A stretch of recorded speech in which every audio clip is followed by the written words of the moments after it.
Amidst the Gaza war probe, the International Criminal Court ICC has called for an immediate cessation of threats against the court. Greetings, everyone.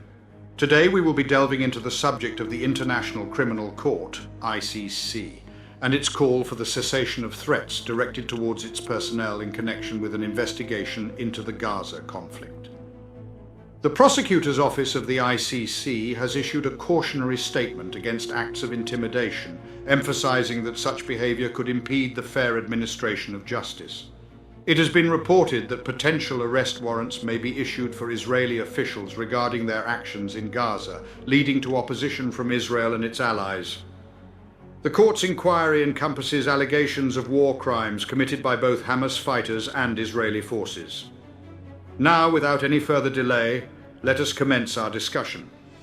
The International Criminal Court's prosecutor's office has requested a halt to the alleged intimidation of its employees, emphasizing that such acts may be considered an offense against the administration of justice by the world's enduring war crimes tribunal.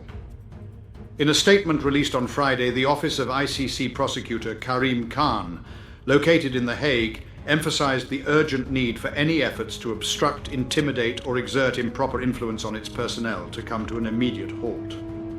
Although the prosecutor's statement did not explicitly reference Israel, it was issued in response to recent warnings from Israeli and US officials regarding potential repercussions if the ICC were to issue arrest warrants related to Israel's military actions in Gaza. According to Khan's office, the office aims to establish constructive engagement with all stakeholders, as long as it aligns with its mandate under the Rome Statute to maintain independence and impartiality. The independence and impartiality of the court are compromised when individuals make threats of retaliation against the court or its personnel in response to decisions made within its jurisdiction as part of its mandate.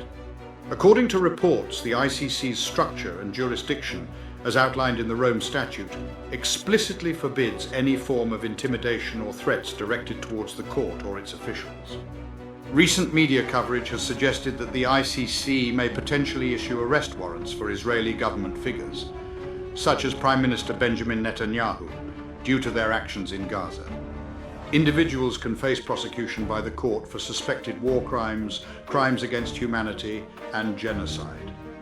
Since the commencement of the conflict on October 7th, the Israeli military has caused the deaths of approximately 35,000 individuals in Gaza and inflicted significant damage upon various regions of the territory.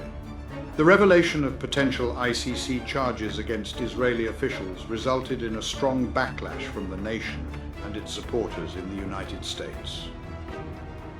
In a video message released on Tuesday, Netanyahu expressed his strong disapproval of the court's actions.